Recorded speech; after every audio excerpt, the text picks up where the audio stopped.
Heart beat scan ఒక్క second లోనే world class 640 slide CT scan ఇప్పుడు మీ విస్టా ఇమేజింగ్ బంజారా హిల్స్ లో. నమస్తే, వెల్కమ్ టు ఐ డ్రీమ్. నేను మీ విజేత. చాలా మందిలో గుండె జబ్బుకి గ్యాస్ట్రిక్ ప్రాబ్లం వల్ల వచ్చే నొప్పికి చాలా మందికి తేడా తెలియదు.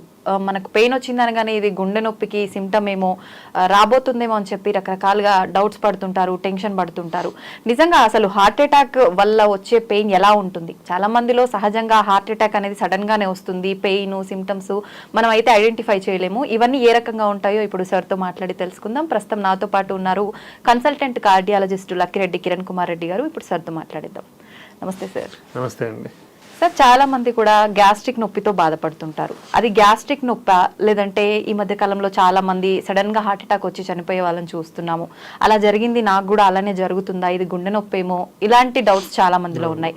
నిజంగా ఈ రెండు నొప్పుల మధ్య ఇది హార్ట్ పెయినా లేదా గ్యాస్ట్రిక్ పెయినా అని తెలుసుకోవాలంటే ఏ రకంగా తెలుసుకోవచ్చు sir? It's very important. First thing ఏంటంటే మనము హార్ట్ అటాక్ రిలేటెడ్ నొప్ప లేదా గ్యాస్ట్రిక్ పెయిన్ అనేది తెలుసుకోవడం మంచిదే. కానీ దీంట్లో కొన్ని చిన్న పాయింట్స్ కూడా నేను మళ్ళీ ఫైనల్ కన్క్లూజన్ లో చెప్తాను.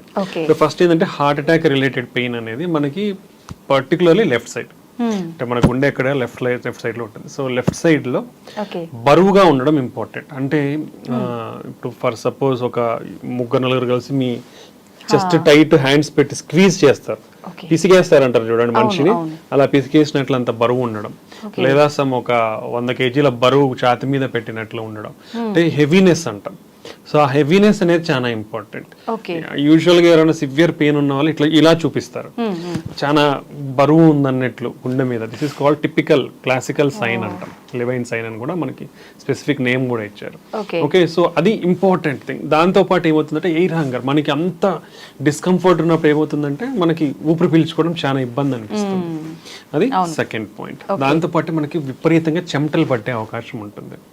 దెన్ మనకి రేడియేటింగ్ పెయిన్ అంటాం. ఈ పెయిన్ అనేది మనకు నర్వ్స్ రిలేటెడ్ అన్నీ ఉంటాయి కాబట్టి, సో ఈ పెయిన్ అనేది మనకి కామన్గా లెఫ్ట్ భుజానికి, లెఫ్ట్ ఈ చేతికి పెయిన్ పాకే అవకాశం ఉంటుంది. ఓకే, ఇది మెయిన్ పాయింట్స్. ఈ 4 సమ్ టైమ్స్ కొందరిలో వామిటింగ్ వచ్చినట్లు ఉండడం కానీ వామిటింగ్ అవ్వడం కానీ జరగచ్చు. సో ఈ కాంపనెంట్స్ అన్ని ఇంపార్టెంట్ కహార్ట్ అటాక్ రిలేటెడ్ పెయిన్ అనేది. ఇలా కాకుండా ఈ పెయిన్ అనేది ఇక్కడ రావచ్చు, రైట్ సైడ్ చేతికి కూడా పెయిన్ రావచ్చు, లేదంటే కడుపులో కూడా నొప్పి రావచ్చు. సమ్ టైమ్స్ ఈ కింద భాగం చెస్ట్ లో కూడా మాత్రమే నొప్పి ఉండొచ్చు. సో ఇలా ఓన్లీ జా పెయిన్ అంటాం, దవడ నొప్పి మాత్రం కూడా ఉండొచ్చు. సో ఇలా కూడా ప్రజెంట్ అవ్వచ్చు. అంటే ఇదే ఈ మాదిరిగానే పెయిన్ ప్రజెంట్ అవుతుంది అనేది డెఫినెటివ్ కాదు. ఇలా ఉంటే majority of the time heart attack related. ఇలా కాకుండా వేరే రకంగా వచ్చినా హార్ట్ అటాక్ ఉండే అవకాశం ఉంటుంది. అది ఫస్ట్ ఉంటుంది. పర్టికులర్లీ మనము age elderly people more than 60 years తీసుకున్నా, ఫీమేల్స్ తీసుకున్నా, దెన్ షుగర్ ఉన్న వాళ్ళు, వీళ్ళ ముగ్గురిలో యూజువల్గా ఈ టిపికల్ సిమ్టమ్స్ అంటాం. ఇప్పుడు మనం ఏదైతే మాట్లాడుకున్నామో హార్ట్ అటాక్ రిలేటెడ్ పెయిన్, అవి తక్కువగా ఉండే అవకాశం ఉంటుంది. ఈ విధంగా వాళ్ళకి చాలా తక్కువగా మాత్రమే చూస్తాం. ఓకే, అది. So next gastric related pain. Usual gastric అంటే ఏంటి? గ్యాస్ పెయిన్ అంటారు, ఇంకోటి అల్సర్ పెయిన్ అంటారు. సో మనకి పెప్టిక్ అల్సర్ అంటాం. మన బాడీ అంటే మన పొట్టలో యాసిడిటీ, అంటే యాసిడ్, మన స్టమక్ లో యాసిడ్ ఉంటుంది, అది ఎక్కువ అయిపోయి మనకి అది రిఫ్లక్స్ అంటాం. గ్యాస్ట్రో ఈసోఫేజియల్ రిఫ్లక్స్ డిసీజ్ అంటాం. రిఫ్లక్స్ అంటే ఏంటి? మామూలుగా మనం ఏం తీసుకున్నా పైనుంచి కిందికి ఈసోఫేగస్ అని ఉంటుంది, దానికి వెళ్ళి స్టొమక్ పొట్టలోకి వెళ్ళి ఇంటెస్టైన్స్కి వెళ్ళి, అలా కాకుండా మనకి స్పింక్టర్ ఉంటుంది ఈసోఫేగస్ కి, గ్యాస్ట్రిక్. సో ఈ డిస్ఫంక్షన్ ఉన్నప్పుడు కానివ్వండి, మన యాసిడ్ ప్రొడక్షన్ ఎక్కువ ఉన్నప్పుడు కానివ్వండి, హెవీ ఫుల్ తీసుకున్నప్పుడు మనకి ఈ రిఫ్లక్స్ యాసిడ్ అనేది పైకి రిఫ్లక్స్ అవడం ఉన్నప్పుడు ఏమవుతుందంటే మంటగా ఉంటుంది, మనకి బర్నింగ్ సెన్సేషన్ ఉంటుంది, కడుపులో మంట. ఈ మొత్తం ఇక్కడ నుంచి స్ట్రైట్ గా మనకి ఈసోఫేజియల్ ట్యూబ్ ఉంటుంది కాబట్టి ఇదంతా బర్నింగ్ సెన్సేషన్ వచ్చి గొంతులో కూడా మంటగా ఉండే అవకాశం, విపరీతమైన తేపులు వస్తాయి వీళ్ళల్లో. Okay, associate with belchings, burpings, belchings, తేపులు ఎక్కువగా ఉండడం, లేదంటే బ్లోటెడ్ సెన్స్ అంటే మన పొట్ట అంతా ఉబ్బిపోయినట్లు ఉండడము అనేది జరుగుతుంది. ఇది gastric related pain. Okay, typical గా ఇది రెండింటికి మేజర్ డిఫరెన్స్. బట్ ఇది ఇంపార్టెంట్ ఎందుకు తెలుసా? గుండె జబ్బులు పర్టికులర్లీ 200 లక్షల మంది సంవత్సరానికి చనిపోతున్నారు గుండె జబ్బుల వల్ల. దాంట్లో కూడా 85% హార్ట్ అటాక్, బ్రెయిన్ స్ట్రోకే. ఓకే, మిగతా 15%లో మిగతా గుండె జబ్బులు కానివ్వండి, ఈ రిలేటెడ్ ప్రాబ్లమ్స్. ఓకే, అంటే దాదాపుగా మనం ఇది తీసుకుంటే ప్రతి 11 సెకండ్లకి ఒక మనిషి గుండె జబ్బులతో చనిపోతున్నాడు. ఎందుకని సార్, అంటే ఎందుకు ఇంత ఎక్కువ గుండె జబ్బులు రావటం? కాబట్టి any type of heart, any type of chest pain, ఎటువంటి ఛాతి నొప్పి అయినా, లైక్ కూర్చున్నట్లు ఉండడం ఉండొచ్చు, మంట ఉండొచ్చు, లేదా ఏదో మైల్డ్ పెయిన్ అనిపించవచ్చు, లేదా ప్రిక్కింగ్ సెన్సేషన్ ఉండొచ్చు, ఓకే, లేదా ఓన్లీ మంటగా ఉండొచ్చు, దురదలాగనో ఇంకోలాగా, ఇలాంటిది ఉన్నా బరువు అనేదే కాదు, ఎలాంటి ఛాతి నొప్పి మీకు ఫస్ట్ పాయింట్, నొప్పి తగ్గట్లేదు, ఓకే, రెండోది. సెకండ్, ఆ నొప్పి పెరుగుతానే పోతా ఉంది, ఓకే, ప్రొలాంగ్ డ్యూరేషన్, ఎక్కువసేపు నొప్పి ఉంది, ఇంటెన్సిటీ ఆఫ్ పెయిన్ కూడా కొంచెం సివియారిటీ ఆఫ్ ఇంటెన్సిటీ అంటాం, మైల్డ్, మోడరేట్, సివియర్, ఆ నొప్పి ఇంటెన్సిటీ పెరుగుతా ఉంది, తగ్గట్లేదు అంటే ఒక్క నిమిషం కూడా వెయిట్ చేయొద్దండి. అది మీకు మంట ఉండొచ్చు, లేదా మైల్డ్ నొప్పి ఉండొచ్చు, కూర్చున్నట్లు ఉండొచ్చు, ఇలా ఉన్నా ఒకవేళ ఈ సిమ్టమ్స్ ఉంటే, పర్టికులర్లీ మోర్ దెన్ 40 years ఉన్న వాళ్ళు, BP, sugar, cholesterol, smoking, alcohol, family history, abdominal obesity, పొట్ట చుట్టూ ఊబకాయము, ఇలాంటి కిడ్నీ ప్రాబ్లమ్స్ కానివ్వండి, ఇలాంటి రిస్క్ ఫ్యాక్టర్స్ ఎవరికైతే ఉన్నాయో వాళ్ళు మోర్ దెన్ 40 years ఉండి నొప్పి వస్తే ఇమ్మీడియట్ గా ఏ నిమిషం గాని క్షణం గాని నెగ్లిజెన్స్ వహించకుండా, ఆలస్యం చేయకుండా ఒక ఈసీజీ తీయించుకోండి. ఓకే, ఈసీజీ తీయించుకుంటే క్లారిటీగా మనకి హార్ట్ అటాక్ ఉందా లేదా. ఈసీజీ అంటే జస్ట్ ఒక ఈసీజీ 100 to 300 రూపీస్ ఉంటుంది అంతే, ఎక్కడ ఏ సెంటర్లో తీయించుకున్నా కానీ. సో దాంట్లో ఉందా లేదా అని క్లారిటీగా తెలిసిపోతుంది. దాని ద్వారా మీ ప్రాణాన్ని కాపాడుకున్న వాళ్ళు అవుతారు. నెగ్లిజెన్స్ పాటించినారా, అది గ్యాస్ట్రిక్ పెయిన్ అనో, లేదంటే కండరాల నొప్పనో, తగ్గుతుందనో నెగ్లిజెన్స్ పాటిస్తే మాత్రం డెఫినెట్లీ ప్రాణం పోయే అవకాశం ఉంటుంది. నా సిన్సియర్ అందరికీ, అంటే ఇది హెల్త్ అవేర్నెస్ చాలా ఇంపార్టెంట్. సో ఎటువంటి పెయిన్ కూడా నెగ్లెక్ట్ చేయొద్దండి. అదే కొందరికి తగ్గుతుందిలా అనే నెగ్లిజెన్స్, బాగా ఇప్పుడు బయటికి లేచిపోయి తీయించుకోవాలా అనే నెగ్లిజెన్స్, ఇవన్నీ అసలు పనికిరావు. అంటే లైఫ్ ఈజ్ మోస్ట్ ఇంపార్టెంట్. అది ఉంటే మళ్ళీ ఏమైనా చేసుకోవచ్చు. ఓకే, ఆ చిన్నపాటి నెగ్లిజెన్స్ అనేది తగ్గించుకొని ఇంత సివియర్ పెయిన్ ఉండి తగ్గకుండా ఉంటే, పెరుగుతానే ఉంటే పెయిన్ అనేది మోస్ట్ ఇప్పుడు ప్రతి ఒక్క 100 meters కి ఏదో ఒక డయాగ్నోస్టిక్ సెంటర్ కానివ్వండి, చిన్న క్లినిక్ కానివ్వండి, నర్సింగ్ హోమ్ కానివ్వండి, ఏదో ఒకటి అవైలబిలిటీలో ఉంటా ఉన్నాయి అందరికీ కూడా. లేదా ఒక పెరిఫరీస్ లో ఉండే టౌన్స్ లో ఉన్న వాళ్ళకి కూడా లాట్ ఆఫ్ ఫెసిలిటీస్ ఉన్నాయి తీయించుకోనికి. ఒక 10 నిమిషాలు మహా అయితే, చిన్న టౌన్ లో ఎటు పోవాలన్నా 10 నిమిషాల కంటే పట్టదు మనకి టైం. సో తీయించుకోవడం వల్ల మీ ప్రాణాన్ని కాపాడుకున్న వాళ్ళు అవుతారు. ఈసీజీలో క్లియర్ కట్ గా హార్ట్ అటాక్ ఉందా లేదా అనేది క్లారిటీగా తెలిసిపోతుంది మెజారిటీ ఆఫ్ ద టైం. అంటే 99% మనకు కనపడుతుంది. దాంతో లేదా మీ లైఫ్ సేఫ్, హ్యాపీ. ఒకవేళ ఉందా మీకు ఇమీడియట్ గా ట్రీట్మెంట్ అందుతుంది. ట్రీట్మెంట్ ద్వారా మీ ప్రాణాన్ని మీరు కాపాడుకున్న వాళ్ళు అవుతారు అనమాట. సో నా sincere request for every person, ప్రతి ఒక్క మనిషికి 40 సంవత్సరాలు 30 సంవత్సరాలు దాటితేనే ఇప్పుడు హార్ట్ అటాక్ అనేది పెరిగిపోతా ఉన్నాయి. ఓకే, సో ఈ ఏజ్ గ్రూప్ పైబడిన వాళ్ళు ఇటువంటి సిమ్టమ్స్ ఉంటే, అంటే ఛాతి నొప్పి ఉంటే ఇమీడియట్ గా ఈసీజీ తీయించుకోండి, మీ ప్రాణాన్ని కాపాడుకోండి. కొంతమంది రెగ్యులర్ చెకప్స్ చేయించుకుంటూ ఉంటారు. అలా చేయించుకున్నప్పుడు మనకు హార్ట్ కి సంబంధించిన ఇబ్బంది రాబోతుందని ముందే దాంట్లో తెలిసే డెఫినెట్లీ అండి. ఈ యాన్యువల్, అంటే ఇప్పుడు అందరూ కూడా రికమెండ్ చేసేది యాన్యువల్ హెల్త్ స్క్రీనింగ్ ప్రోగ్రామ్స్. అవి లాట్ ఆఫ్, అంటే మనం మీ అందరూ గమనిస్తే ఎక్కడో ఒక చోట ఏదో ఒక ఆఫర్ అయితే ఉంటుంది. డయాగ్నోస్టిక్ సెంటర్స్ కానివ్వండి, హాస్పిటల్స్ కానివ్వండి, క్లినిక్స్ కానివ్వండి. So it's not like costly affair also.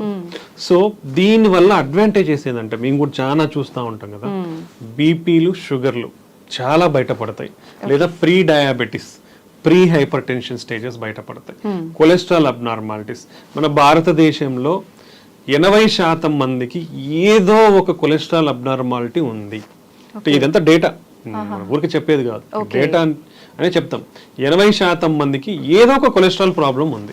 LDL మరీ ఎక్కువ ఉందనో, ట్రైగ్లిజరైడ్స్ చాలా ఎక్కువ ఉందనో, హెచ్డిఎల్ చాలా తక్కువ ఉందనో, టోటల్ కొలెస్ట్రాల్ చాలా ఎక్కువ, ఏదో ఒక కొలెస్ట్రాల్ ప్రాబ్లం 80% మందికి ఉంది. ఎంత రిస్క్ లో ఉన్నట్టు. అండ్ ఎవ్రీ డయాబెటిక్స్ తీసుకుంటే 5-6 డయాబెటీస్ ఉంటున్నారు, అట్లీస్ట్ 5 2 బీపీ ఉన్న వాళ్ళు ఉంటున్నారు. అండ్ స్మోకింగ్ అయితే స్మోకింగ్ వల్ల మన దేశంలో కొన్ని లక్షల మంది చనిపోతా ఉన్నారు. ఇలాంటి బ్యాడ్ హ్యాబిట్స్ కూడా ఎక్కువగానే ఉన్నాయి.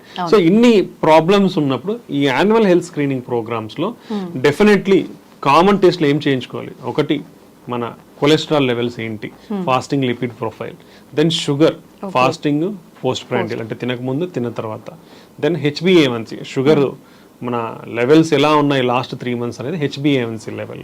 దెన్ పోయినప్పుడు ఎనీవే బీపీ అనేది చెక్ చేస్తారు. యూజువల్ గా కొందరికి హాస్పిటల్కి వెళ్ళినప్పుడు బీపీ కొందరికి ఎక్కువనే కనిపిస్తుంది.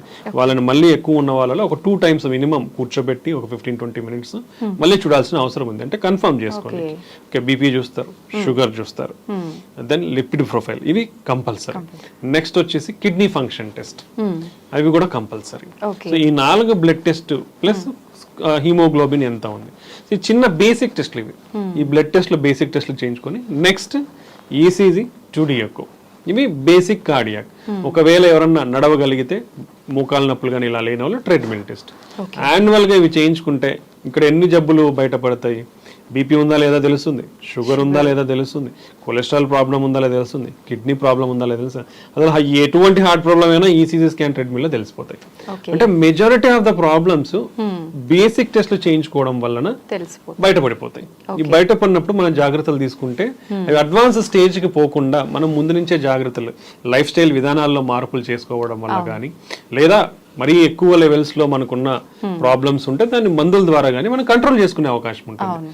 సో ఈసీజీ, 2D ఎకో, ఈ 2 టెస్ట్లతో ఎటువంటి గుండె ప్రాబ్లం అయినా మనం కనిపెట్టచ్చు. మాక్సిమం మెజారిటీ ఈసీజీలో కానివ్వండి, 2D ఎకో స్కాన్ లో కానివ్వండి తెలిసిపోతుంది. సార్ చాలా మంది మూవీస్ లో చూస్తుంటాం ఎక్కువగా, రియల్ గా అంటే అంత ఐడియా లేదు కానీ పక్కన పడుకున్న వాళ్ళని కూడా పిలవటానికి వాయిస్ రాకుండా సడన్ గా పెయిన్ ఎక్కువైపోయి చాలా ఇబ్బంది పడ్డట్టుగా మనం చూస్తుంటాం. నిజంగా అలా జరుగుతుందా? వాయిస్ కూడా రాకుండా హార్ట్ పెయిన్ వచ్చినప్పుడు అంత ఇబ్బందిగా అలా ఉంటుందా? అంటే హార్ట్ అటాక్స్ వచ్చినప్పుడు మెజారిటీ ఆఫ్ ద పీపుల్ ఈ డిఫరెంట్ టైప్స్ గా ప్రజెంట్ అవ్వచ్చు. అందరూ తెలుసుకోవాలి. కొందరు సైలెంట్ హార్ట్ అటాక్స్ అంటే వాళ్ళకు వచ్చినట్లు కూడా తెలియదు, బట్ అఫెక్ట్ అవుతారు ఒకటి. దెన్ కొందరు సడన్ గా చనిపోతారు, అంటే నిద్రలో హార్ట్ అటాక్స్ వస్తే సడన్ గా చనిపోతారు. ఓకే, దెన్ హార్ట్ అటాక్ వచ్చి మనం హాస్పిటల్కి వెళ్ళే ఇంత advancements in transport, treatment, diagnostic facilities వచ్చినా కూడా even at this advanced world almost nearly to 50% of the heart attack cases హాస్పిటల్కి వెళ్ళక ముందే కూడా చనిపోతున్నారు.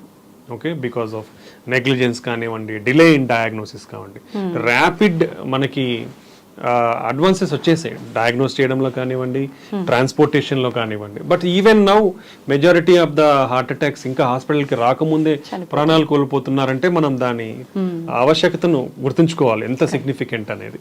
Okay, then definitely severe intense pain ఉన్నప్పుడు మనకు అసోసియేటెడ్ గుండె వీక్ అయ్యే ఛాన్స్ ఉంటుంది. ఆ టైంలో ఆయాసం ఎక్కువ ఉండే అవకాశం ఉంటుంది. సో వాళ్ళు they can't move out of the bed. అంటే సివియర్ గా ఆయాసం ఉందా ఏమవుతుంది, మనం కదలలేము. అండ్ మనకు హార్ట్ వీక్ అయినప్పుడు ఏమవుతుంది అంటే పంపింగ్ అనేది తగ్గుతుంది. సో పంపింగ్ తగ్గినప్పుడు మనకి వీక్నెస్ కూడా, జనరలైజ్డ్ వీక్నెస్ వచ్చే అవకాశం ఉంటుంది. దెన్ బ్రెయిన్ కు కూడా బ్లడ్ సప్లై తగ్గినప్పుడు గిడ్డినెస్ వచ్చే అవకాశం ఉంటుంది. సో ఇలా జరిగే అవకాశం ఉంటుంది. లేదా మనకు సడన్ ఈ గుండె యొక్క రక్తనాళం సడన్ గా బ్లాక్ అయినప్పుడు, రక్తం గడ్డి, మనకు వెంట్రికులర్ టెకీకార్డియాస్ అంటాం. అంటే హార్ట్ రేట్ చాలా ఎక్కువ కొట్టుకుంటుంది. అలా కొట్టుకున్నప్పుడు పంపింగ్ ఇన్ఎఫెక్టివ్ ఉంటుంది. సో పేషెంట్ దాంతోనే ఈ వీక్నెస్ కానివ్వండి, గిడ్డీనెస్ కానివ్వండి, లేవలేకపోవడం కానివ్వండి జరిగే అవకాశం ఉంటుంది. సో ఈ వెంట్రికులర్ టెకీకార్డియాతోనే ఇఫ్ అది ఇమీడియట్ గా ట్రీట్ చేయాలి. ఇమీడియట్ ట్రీట్మెంట్ ఏంటి, షాక్ ఇవ్వాల్సి ఉంటుంది. దానికి అది రికగ్నైజ్ చేయడానికి ఎంతమందికి సాధ్యం అవుతుంది తెలియదు. ఓకే, సో అలాంటి వాళ్ళు ఒక నిమిషం అట్లా డిలే అయిందంటే వాళ్ళు ప్రాణాలు వెళ్ళిపోతాయి, సడన్ గా చనిపోతారు. సో ముందు జాగ్రత్త అనేది చాలా ఇంపార్టెంట్. సో ఇలాంటి అడ్వర్స్ ఈవెంట్స్ ని ప్రివెంట్ చేయాలంటే మనం రెగ్యులర్ హెల్త్ స్క్రీనింగ్ ప్రోగ్రామ్స్ అనేది కంపల్సరీ చేయించుకోవాలి.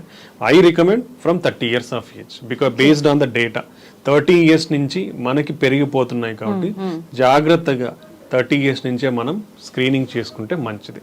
Next family history of heart attack or heart problems ఉన్న వాళ్ళు కంపల్సరీగా, అంటే ఇప్పుడు కొలెస్ట్రాల్ ఒకవేళ ఫ్యామిలీ హిస్టరీలో ఉందనుకోండి, వాళ్ళు from the age of 21 years నుంచే కొలెస్ట్రాల్ స్క్రీనింగ్ అనేది జరగాలి. Very high levels of cholesterol ఫ్యామిలీలో అంటే వాళ్ళు 10 years ఆఫ్ ఏజ్ లోనే కొలెస్ట్రాల్ అనేది వాళ్ళ పిల్లలకి చెక్ చేయించాలి. ఓకే, అది డెఫినెట్. అంటే ఇప్పుడు ఫ్యామిలీ హిస్టరీలో ఉన్నప్పుడు రాకుండా ప్రివెంట్ చేసే ఛాన్సెస్ అలా ట్రీట్మెంట్ ఏమైనా ఉంటుందా sir? Family history of heart attack అంటే యూజువల్గా మనము మగవాళ్ళలో 65 సంవత్సరాల లోపు హార్ట్ అటాక్తో ఇబ్బంది పడినోళ్ళు, ఆడవాళ్ళలో 55 సంవత్సరాల లోపు ఇబ్బంది పడినోళ్ళు ఉంటే అది సిగ్నిఫికెంట్ ఫ్యామిలీ హిస్టరీ అని కన్సిడర్ చేస్తాం. సో వాళ్ళలో రాకుండా ఉండాలంటే మనం డెఫినెట్లీ ఈ అన్ని టెస్టులు అనేది ఎంత ఎర్లీగా పాసిబుల్ అయితే అంత ఎర్లీగా స్క్రీనింగ్ అనేది స్టార్ట్ చేసుకుని వచ్చింది. సో ఇలాంటి వాళ్ళలో 21 సంవత్సరాలకు మనం టెస్ట్ చేయించుకున్నప్పుడు ఒకవేళ నార్మల్ ఉంటే 5 సంవత్సరాలకు ఒకసారి చెక్ చేయించుకోవచ్చు. బట్ అట్లీస్ట్ మనకు తెలుస్తుంది మనకి ఏదైనా ప్రాబ్లం ఉందా లేదా అనేది. కొన్ని కంజైనైటల్ కొలెస్ట్రాల్ అబ్నార్మాలిటీస్ ఉంటాయి, జెనెటిక్ అబ్నార్మాలిటీస్ ఉంటాయి. సో వాళ్ళలో కొన్ని ఈ కొలెస్ట్రాల్ ప్రొడక్షన్ దాంట్లో స్టెప్స్ ఉంటాయి, చాలా బయోకెమికల్ స్టెప్స్ ఉంటాయి. అలా ఎంజైమ్ డెఫిషియన్సీస్ కానివ్వండి, ఇలా ఉన్న వాళ్ళలో కొలెస్ట్రాల్ చాలా అబ్నార్మల్గా ఉండే అవకాశం ఉంటుంది. అలాంటి వాళ్ళలో ఒక్కొక్కరికి ఈ చిన్న బంప్స్ లాగా ఉంటాయి. మన టెండాన్ గ్జాంథోమస్ అంటాం, ఐలిడ్స్ దగ్గర గ్జాంథోమస్ అంటాం. అంటే కొంచెం వైట్ కలర్గా ఉండే చిన్న బుడపలాగా వచ్చే అవకాశం ఉంటాయి అనమాట. సో అలా ఎవరికన్నా ఉంటే వాళ్ళని ఐడెంటిఫై చేయగలుగుతాం మనం. అలాంటి వాళ్ళు definitely familial cholesterol, genetic cholesterol abnormals ఉండొచ్చు. అలా కాకుండా ఈ జెనెటిక్ అబ్నార్మల్స్లో మన ఆర్కస్, మన కంటి కార్నియా ఉంటుంది, దాని చుట్టూ తెల్లకి కూడా అయ్యే అవకాశం ఉంటుంది. సో ఈ రెండే మనకు జెనెటిక్ కొలెస్ట్రాల్ ప్రాబ్లమ్స్ లో మనకు యూజువల్ గా బయట కనిపించేది. సో అలాంటివి ఉన్నప్పుడు అర్లీగా ఐడెంటిఫై చేసి వాళ్ళకి టెస్టులు చేయించుకుంటే మనం దాన్ని కంట్రోల్ గా, అగ్రెసివ్ గా కంట్రోల్ చేసే అవకాశం ఉంటుంది. ఎందుకంటే ఎంత కొలెస్ట్రాల్ ఎక్కువ ఉంటే అంత రిస్క్ జోన్ లా ఉన్నట్లు. సో అర్లీ ఐడెంటిఫికేషన్ చేయగలిగితే మనం దాన్ని తగ్గించుకునే అవకాశం ఎక్కువగా ఉంటుంది అనమాట. ఓకే సార్, జనరల్ గా మన చిన్న పిల్లలకు కూడా తెలుసు స్మోకింగ్ చేస్తే లంగ్స్ పాడవుతాయి అని చెప్పి. మరి లంగ్స్ ఎఫెక్ట్ అవుతుంది అని తెలుసు, కానీ దీనివల్ల హార్ట్ ఎలా ఎఫెక్ట్ అవుతుంది, ఈ ప్రాసెస్ ఎలా జరుగుతుంది? ఇప్పుడు స్మోకింగ్ చూస్తే స్మోకింగ్ లో హార్మ్ఫుల్ కెమికల్స్ అనేది చాలా ఉంటాయి. నికోటిన్ ఒకటే కాదు, నికోటిన్, టార్, హెవీ మెటల్స్ అంటాం, ఇలాంటివి చాలా ఇంప్యూరిటీస్ ఉంటాయి స్మోకింగ్ లో. అది అందరూ తెలుసుకోవాలా. ఓకే, ఇలాంటి అన్ని కెమికల్స్ వల్ల మన బాడీలో ఏమవుతుందంటే లంగ్స్ లోకి ఎంటర్ అయినప్పుడు స్లోగా it will enter into blood stream. ఆ కాంపౌండ్స్ అన్ని కూడా బ్లడ్ స్ట్రీమ్ లోకి ఎంటర్ అవుతాయి. ఎంటర్ అయినప్పుడు ఇన్ఫ్లమేషన్ అంటాం. ఇన్ఫ్లమేషన్ అంటే చెడు కణాలు. ఇప్పుడు మనం ఫర్ సపోజ్ తీసుకుంటే చీము అంటాం, it's like pus or something, that is all inflammatory reaction. అదంతా అలానే మన బాడీలో ఈ ఇన్ఫ్లమేషన్, చెడు కణాలు అనేది రియాక్ట్ అవుతాయి. ఇది ఫారిన్ ఆబ్జెక్ట్స్ కదా ఇవంతా బాడీలో వచ్చినప్పుడు ఇన్ఫ్లమేషన్ పెరిగినప్పుడు ఏమవుతుందంటే మన వెజల్లో డ్యామేజ్ జరుగుతూ వస్తుంది అనమాట. సో ఎప్పుడైతే వెజల్ డ్యామేజ్ అవుతుందో, సో వీళ్ళల్లో ఏమవుతుంది, స్మోకింగ్ చేసే వాళ్ళు ఇన్ఫ్లమేషన్ ఎక్కువ అవుతుంది. ఆక్సిడేటివ్ స్ట్రెస్ అంటాం, మన బాడీలో ఈ బయోకెమికల్ ఆక్సిడేటివ్ స్ట్రెస్ అనేది ఎక్కువ అవుతుంది. నెక్స్ట్ కొలెస్ట్రాల్ అక్యుములేషన్ పెరుగుతుంది. నెక్స్ట్ బ్లడ్ క్లాటింగ్ టెండెన్సీ, రక్తం గడ్డగట్టే టెండెన్సీ పెరుగుతుంది. సో ఇలాంటి చాలా వాసోస్పాజం అంటే మన రక్తనాళాలు ఏవైతే ఉంటాయో ముడుచుకుపోయే అవకాశం ఉంటుంది. అంటే ఇప్పుడు ఆల్మోస్ట్ 5-6 మెకానిజమ్స్, బేస్ మెకానిజమ్స్ చెప్పాను, ఇవన్నీ పెరిగిపోతాయి స్మోకింగ్ చేసే వాళ్ళలో. ఇవన్నీ పెరిగిపోయినప్పుడు ఏమవుతుంది, మన బ్లడ్ వెజల్స్ అనేది అక్యుములేట్ అయిపోయి, కొలెస్ట్రాల్ అక్యుములేట్ అయిపోయి నిదానంగా పెరిగిపోతుంది. హెవీ స్మోకింగ్ చేసినప్పుడు ఇవి సడన్ గా రప్చర్ అయిపోతాయి. అంటే మన బ్లడ్ వెజల్స్ పొరలు ఉంటాయి, ఈ పొరల కింద అక్యుములేట్ పెరిగిపోయి ఉంటాయి. ఎప్పుడైతే ఈ స్ట్రెస్, ఆక్సిడేటివ్ స్ట్రెస్, ఇన్ఫ్లమేషన్, ఈ చెడు కణాలు అనేది ఎక్కువైపోతే వచ్చినాయి అనుకోండి, అదంతా లిక్విఫై అవుతా వస్తుంది. లిక్విఫై అయిపోయి ఏమవుతుంది, సడన్ గా ఆ పైన పొర పగిలిపోతుంది. పగిలిపోయినప్పుడు బ్లడ్ కి ఎక్స్పోజ్ అవుతాయి. ఇవన్నీ కూడా బ్యాడ్ సెల్స్ అన్ని ఎక్స్పోజ్ అయినప్పుడు రక్తం గడ్డగట్టిపోతుంది ఫాస్ట్ గా. పోయినప్పుడు సడన్ హార్ట్ అటాక్ వస్తుంది. సో సడన్ అటాక్ లో చనిపోయే ప్రమాదం కూడా ఎక్కువ ఉంటుంది. సో ఇన్ని మెకానిజమ్స్ వర్క్ అవుతాయి స్మోక్ చేసే వాళ్ళలో. కాబట్టి స్మోకింగ్ ఈజ్ అబ్సల్యూట్లీ డేంజరస్. ఇది ఓన్లీ హార్ట్ అటాకే కాదు, స్మోకింగ్ వల్ల బ్రెయిన్ స్ట్రోక్స్ కూడా ఎక్కువగా వచ్చే అవకాశం ఉంటుంది. And lot of cancers. Okay, ఇది నెక్స్ట్. ఒకవేళ స్మోకింగ్ మీరు మానేయాలనుకుంటే కూడా మీ హార్ట్ అటాక్ రిస్క్ తగ్గనికి మానేసిన తర్వాత 10 సంవత్సరాలు పడుతుంది. సో స్మోకింగ్ మానేసిన తర్వాత కూడా మీరు 10 సంవత్సరాల వరకు హై రిస్క్ లో ఉన్నట్లు. అంటే దానివల్ల ఎంత రిస్క్ అనేది అర్థం చేసుకోవాలి. దీనికి కొలాబరేటివ్ మెజర్స్ అనేది చాలా ఇంపార్టెంట్. పర్సన్ మోటివేషన్ ఉండాలి, అంటే దాని దగ్గరికి వెళ్లకుండా. ఓకే, దెన్ ఒకవేళ పొరపాటున అలవాట్లో ఉంటే దాన్ని తగ్గించుకొని కూడా హై లెవెల్ ఆఫ్ మోటివేషన్ కావాలి. దెన్ దాని సపోర్టివ్ మెడికేషన్స్ ఉండాలి, సైకో బిహేవియరల్ థెరపీ అవసరం ఉంటుంది.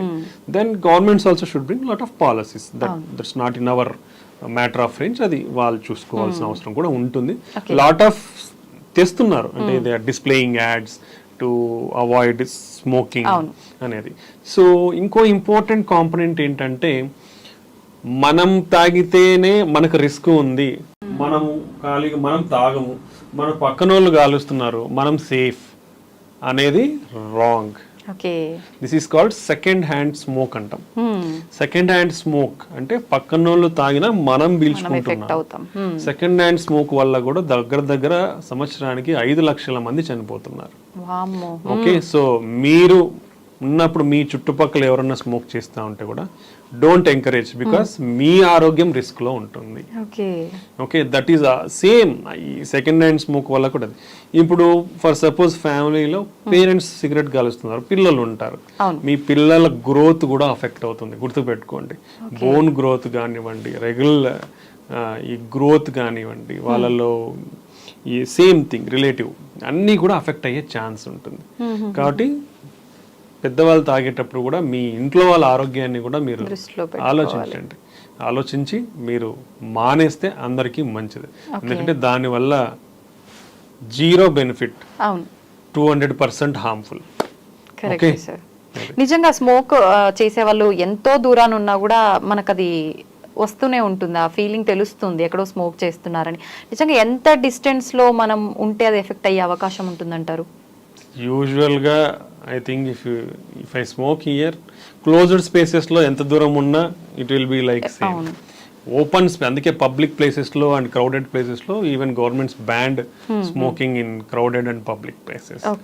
Open spaces probably completely open space అంటే ప్రాబబ్లీ అరౌండ్ 5 meters డిస్టెన్స్ ఉంటే మనకు అంతగా అఫెక్ట్ అవ్వకుండా అవకాశం ఉండొచ్చు. ఓకే సార్, చాలా వరకు హార్ట్ పెయిన్ వచ్చిందనగానే సిపిఆర్ చేస్తూ ఉంటారు. నిజంగా దీనివల్ల రిస్క్ నుంచి బయటపడే అవకాశం ఉంటుందంటారా? హార్ట్ పెయిన్, సిపిఆర్ రెండు డిఫరెంట్.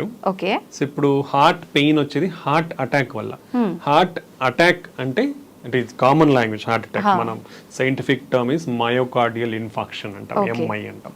హార్ట్ అటాక్ అంటే మన గుండెకి సప్లై చేసే రక్తనాళాల్లో బ్లాక్ ఉండి సడన్ బ్లాక్ అయిపోయినప్పుడు హార్ట్ మజిల్ వీక్ అయ్యేదని హార్ట్ అటాక్ అంటాం. ఓకే, అది హార్ట్ అటాక్. అప్పుడు మనకి ఛాతి నొప్పి కానీ ఇలా వస్తుంది. సిపిఆర్ అనేది మనం చేయాల్సింది ఎప్పుడంటే, అంటే సిపిఆర్ అంటే కార్డియో పల్మోనరీ రీసస్టేషన్. అంటే గుండెని, లంగ్స్ ని మనం రివైవ్ చేస్తున్నామని దాని మీనింగ్. ఓకే, ఇది ఎప్పుడు చేస్తామంటే ఒక మనిషికి 2 ఆగిపోయినప్పుడు చేసే ప్రక్రియనే మనం సిపిఆర్ అంటాం. అంటే ఇప్పుడు ఒక మనిషి ఫర్ సపోజ్ పడిపోయినప్పుడు మనం చేసే పద్ధతి ఏంటంటే, ఫస్ట్ మనిషి బతికున్నాడా లేదా చూస్తాం. అంటే వాళ్ళు ఎట్లా చూస్తాము, మనం వాళ్ళని తట్టి చూస్తాం, కదిలిచి చూస్తాం, రెస్పాన్స్ లేదు, పలకట్లేదు. దెన్ సెకండ్ స్టెప్ మనం చూడాల్సింది ఊపిరి అంటే అందుతుందా లేదా తనకి.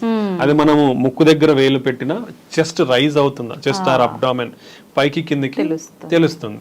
సో ఈ రెండిట్లో ఏది లేనప్పుడు వాళ్ళ ఊపిరి అందట్లేదు అనేది అర్థం.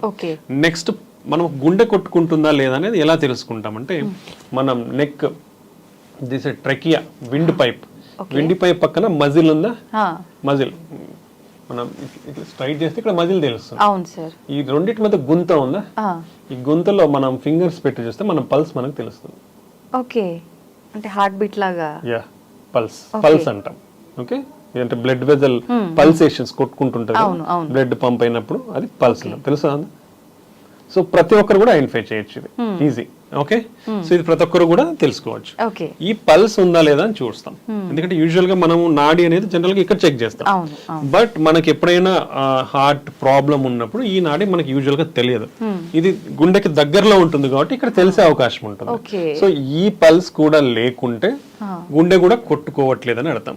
సో మనిషి రెస్పాన్స్ లేదు, ఊపిరి లేదు, గుండె కూడా కొట్టుకోవట్లేదు అన్నప్పుడు చేసే బేసిక్ ట్రీట్మెంట్ నే మనం సిపిఆర్, కార్డియో పల్మనరీ రీసస్సిటేషన్ అంటాం అన్నమాట. దీన్నే బేసిక్ లైఫ్ సపోర్ట్. అంటే కార్డియాక్ అరెస్ట్, కంప్లీట్ గా మనిషి like at the verge of death, ఉన్నప్పుడు చేసే ప్రక్రియనే కార్డియో పల్మనరీ రీసస్సిటేషన్. దీన్నే బేసిక్ లైఫ్ సపోర్ట్. ఇది ప్రతి ఒక్కరూ నేర్చుకోవాల్సిన ప్రొసీజర్. ఓకే. ఇది ప్రతి ఒక్కరు ట్రైన్ అవ్వాలి, రికగ్నైజ్ చేయగలగాలి. అది రికగ్నైజ్ చేసినప్పుడు వాళ్ళ బేసిక్ సిపిఆర్ ఇవ్వగలగాలి. ఇది ఎవ్రీ హ్యూమన్, ఎవ్రీ ఇండివిజువల్ ప్రతి ఒక్కరు నేర్చుకోవాలి కూడా, కంపల్సరీగా నేర్చుకోవాలి. మనం ఏ సోషల్ మీడియా ఛానల్కి పోయినా దీని గురించి అవగాహన ఉంటుంది, ఎలా చేయాలనేది. ట్రైనింగ్ ప్రోగ్రామ్స్ కూడా చాలానే జరుగుతూ ఉంటాయి. Everybody should train in this. దానివల్ల అట్లీస్ట్ ఎప్పుడో ఒకసారి మన లైఫ్ టైంలో మనం ఈ సినారియో ఫేస్ అయ్యే ఛాన్స్ డెఫినెట్లీ ఉంటుంది. అట్లీస్ట్ ఒక మనిషికైనా మనం ప్రాణం పోసే అవకాశం ఉంటుంది నిజంగానే. సో ఒక మనిషి ప్రాణం ఈవెన్ సామాన్యుల చేతిలో కూడా ఉంది. సార్, సార్బిట్రేట్ అనే ఒక టాబ్లెట్ మనం వాళ్ళకు హార్ట్ పెయిన్ వచ్చినప్పుడు ఇవ్వటం వల్ల కొంతలో కొంత మనం హాస్పిటల్కి వెళ్ళేలోపు వాళ్ళ ప్రాణాలని కాపాడే అవకాశం ఉంటుందని చెప్పి అంటుంటారు కదా, నిజమే అంటారా? యూజువల్లీ సార్బిట్రేట్ అనేది ఎవరికి పాకెట్ లో ఉండదు. అవును. అది ఎవరి దగ్గర ఉంటుందంటే హార్ట్ అటాక్ తో అఫెక్ట్ అయిన వాళ్ళ దగ్గర మాత్రం ఉంటుంది. వాళ్ళకి ఎప్పుడన్నా పెయిన్ వస్తే తీసుకోండి, సివియర్ పెయిన్ వస్తే మీకు ఆ టైంలో రిలీఫ్ అయ్యేదానికి టైం ఉంటుంది, మీరు రీచ్ అయ్యేదానికి ఉంటుంది అనేసి చెప్తాం. ఎందుకంటే సార్బిట్రేట్ అనేది నైట్రేట్స్ అంటాము. ఇది వాసోడైలేటర్. అంటే మనకి ఇప్పుడు గుండె రక్తనాళాలు ఏమవుతాయంటే మన ఈ ప్లాక్ రప్చర్ అయ్యి క్లాట్ ఫామ్ అవ్వడము లేదా ముడుచుకుపోవడం ఉన్నప్పుడు ఈ సార్బిట్రేట్ ఇవ్వడం వల్ల కొంచెం వాసోడైలటేషన్ అయ్యే ఛాన్స్ ఉండొచ్చు. ఆ వాసోడైలటేషన్ వల్ల మనకి కొంచెం బ్లడ్ ఫ్లో సరఫరా అయ్యే ఛాన్స్, అట్లీస్ట్ ఏదైతే బ్లాక్ అయింది కాకుండా మిగతా బ్లడ్ గుండె రక్తనాళకైనా ఏదైతే ఓపెన్ ఉంటుందో దానిలోకైనా కొంచెం రక్తం సరఫరా ఎక్కువ అయ్యి ఆ ఎఫెక్ట్ ని మనకి తగ్గించే అవకాశం ఉంటుంది అన్నమాట. ఓకే, సో అలా మనకి ఇది తోడ్పడుతుంది. సో మన పెయిన్ ని తగ్గించే అవకాశం ఉంటుంది. అంటే యూజువల్ గా మనం కొల్లెటరల్స్ అంటాం. ఒకవేళ ఇది మూసుకుపోయినా ఆపోజిట్ వెజల్ నుంచి ఓపెన్ అయ్యే అవకాశం ఉంటుంది అనమాట. Small vessels. అప్పుడు ఈ బ్లడ్ వెజల్ ద్వారా ఏదైతే రక్తం సరఫరా తగ్గిందో ఇక్కడ నుంచి కొంచెం సరఫరా అవడం వల్ల ఈ పెయిన్ ఇంటెన్సిటీ అనేది తగ్గే అవకాశం ఉంటుంది. సో అలా ఆల్రెడీ హార్ట్ అటాక్ తో బాధపడిన వాళ్ళు కానివ్వండి, లేదంటే స్టంట్స్ వేయించుకున్న వాళ్ళు లేదా బైపాస్ వేయించుకున్న వాళ్ళకి ఎమర్జెన్సీగా పెయిన్ అనేది ఎక్కువ వస్తే ఈ బీపీ టాబ్లెట్ నాలుగు కింద పెట్టుకుంటే అబ్జర్వ్ అయిపోయి ఆ ఎఫెక్ట్ చూపించి మనకి తగ్గే అవకాశం ఉండొచ్చు. బట్ ఈ టాబ్లెట్ అనేది స్పెసిఫిక్గా ఎవరికైతే లో బీపీ ఉంటుందో వాళ్ళలో వాడకూడదు. Then other class of drugs ఉన్నాయి, ఆ క్లాస్ ఆఫ్ డ్రగ్స్ వాడే వాళ్ళలో కూడా అది వాడకూడదు అనమాట. ఒక చిన్న 2-3 కాంట్రా ఇండికేషన్స్ ఉన్నాయి. సో అవి చూసే డాక్టర్స్ అనేది ప్రిస్క్రైబ్ చేస్తారు ఎవరిలో వాడాలా అనేది. అంతేగాని ప్రతి ఒక్కరూ వేసుకుంటే తగ్గుతుందా అని మనం చెప్పలేము. ఎందుకంటే ఫస్ట్ ఏ రకమైన హార్ట్ పెయిన్ అనేది కనుక్కోవడం ఇంపార్టెంట్ రాదర్ దాన్ టాబ్లెట్ కంటే. ఇప్పుడు ఆ టాబ్లెట్ వేసుకొని తగ్గట్లేదు అనుకోండి, లేట్ అవుతుంది, డిలే అవుతుంది నీ డయాగ్నోసిస్. ఎప్పుడైతే డయాగ్నోసిస్ అనేది డిలే అవుతుందో అప్పుడు మోర్ అఫెక్ట్ అయ్యే ఛాన్స్ ఉంటుంది. సో ఎనీథింగ్ చెస్ట్ పెయిన్ తో ప్రజెంట్ అయ్యే వాళ్ళు ఒకవేళ మీరు వేసుకున్న లైక్ కొందరు ఎకోస్ప్రిన్ వేసుకోమని చెప్తారు. సో అలా వేసుకున్నా మీరు ఇమీడియట్ గా పోయి ఈసీజీ తీయించుకోవడం ఇంపార్టెంట్ అనమాట. సో చాలా మందిలో ఎక్కువగా ఏదైనా విన్నా వెంటనే రియాక్ట్ అయిపోతుంటారు.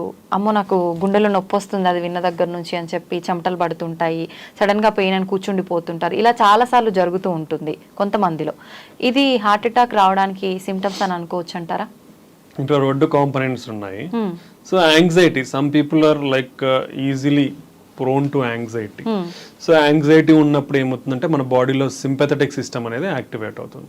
యాక్టివేట్ అయ్యి హైపర్ వెంటిలేషన్ ఉంటుంది, మన బ్లడ్ వెజల్స్ కొంచెం స్పాజం లాగా అయ్యి పెయిన్ అట్లా వచ్చే అవకాశం ఉంటుంది. బట్ దీంట్లో ఎక్స్ట్రీమ్ కాంపోనెంట్ ఉంటుంది. అంటే మోర్ ఎమోషనల్ స్ట్రెస్ కి గురి అయితే డెఫినెట్లీ మన హార్ట్ వీక్ అయ్యే ఛాన్స్ ఉంటుంది. ఓకే, దాన్నే సాకోసూబో కార్డియోమయోపతి అంటాం. అది టిపికల్ హార్ట్ అటాక్ లాగానే కూడా ప్రజెంట్ అయ్యే అవకాశం ఉంటుంది. అండ్ వన్ మోర్ ఇంపార్టెంట్ ఏంటంటే ఇంత high levels of sympathetic activity, anxiety, stress కు గురైనప్పుడు డెఫినెట్లీ మన బాడీలో ఈ సింపథెటిక్ సిస్టమ్ యాక్టివేట్ అయినప్పుడు ఆల్రెడీ రిస్క్ ఫ్యాక్టర్స్ ఉన్న వాళ్ళు, అంటే ఈ మనం డిస్కస్ చేసిన రిస్క్ ఫ్యాక్టర్స్ ఎవరికైతే ఉంటాయో ఆల్రెడీ కొంచెం అప్పటికే ఒకవేళ కొలెస్ట్రాల్స్ అనేది కొంచెం ప్లాక్స్ ఇవన్నీ ఏర్పడినప్పుడు అవి సడన్ గా రప్చర్ అయ్యే అవకాశం కూడా ఉండొచ్చు అనమాట. Okay. So severe emotional stress or severe anxiety ఉంటే ఈ సింపెథటిక్ సిస్టమ్ యాక్టివేట్ అయినప్పుడు మన బ్లడ్ క్లాటింగ్ అనేది కొంచెం ఎక్కువ అయ్యే అవకాశం ఉంటుంది, ఇన్ఫ్లమేషన్ కూడా పెరిగే అవకాశం ఉంటుంది. సో అలాంటి సినారియోస్లో కూడా ఇది ప్రెసిపిటేట్ అయ్యే ఛాన్స్, అంటే ఆల్రెడీ కొంచెం అండర్లయింగ్ ప్రాబ్లమ్స్ ఉన్న వాళ్ళకి ప్రెసిపిటేట్ అయ్యి వచ్చే ఛాన్స్ ఉండొచ్చు, లేదా ప్యూర్ ఎమోషనల్గా కూడా మనకి ఈ కార్డియోమైపతి అంటే హార్ట్ వీక్ అయ్యే ఛాన్స్ కూడా ఉంటుంది. వీళ్ళల్లో యాంజియోగ్రామ్ చేస్తే నార్మల్ ఉంటుంది, దాన్ని స్ట్రెస్ కార్డియోమైపతి అంటాము.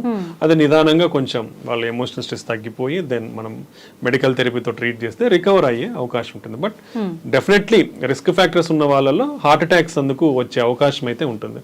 So high emotional stress, high anxiety ఉన్నప్పుడు చాలా జాగ్రత్తగానే ఉండాలి. ఓకే.